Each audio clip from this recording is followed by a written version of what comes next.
Complément à la vidéo précédente pour vous faire voir une petite technique de réglage qui peut être pratique. Donc je vais charger le programme parce que je l'ai préconfiguré. Donc ce n'est pas mon programme par défaut, c'est celui-là. Okay.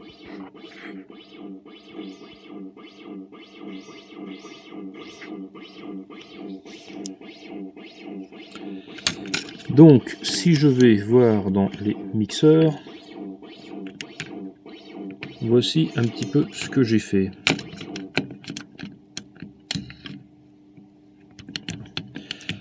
J'ai fait quelque chose d'assez simple en fait, c'est que j'ai affecté chaque touche au bouton A et sur un autofire différent. C'est-à-dire que le bouton A de la borne va bien avoir le câblage au bouton A sur le PCB avec la fréquence F1, mais le bouton B de la borne va faire l'équivalent d'un bouton A sur la PCB avec l'autofire F2.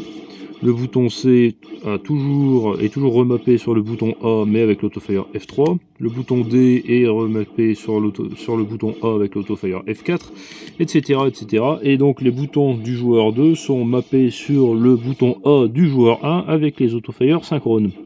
Donc comme ça vous pouvez voir simultanément 8 fréquences différentes à l'écran. C'est-à-dire que là, les fréquences que j'ai pré-réglées sont celles-ci. Donc en fréquence 1, j'ai mis 20 Hz, en 2, 30, en 3, 40, en 4, 55. Et en synchrone, 1 sur 2, enfin 1 sur 1, 1 sur 2, 1 sur 3 et 1 sur 4.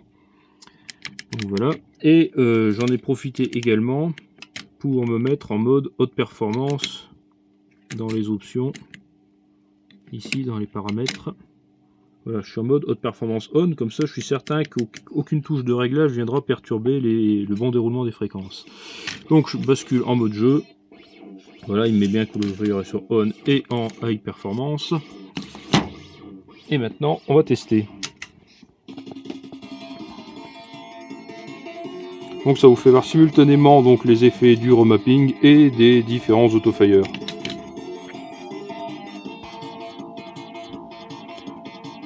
Donc voilà, là c'est le bouton 1 du joueur 1, qui est celui-là, et c'est la première fréquence, la fréquence asynchrone qui doit être de 10 Hz si je me souviens bien.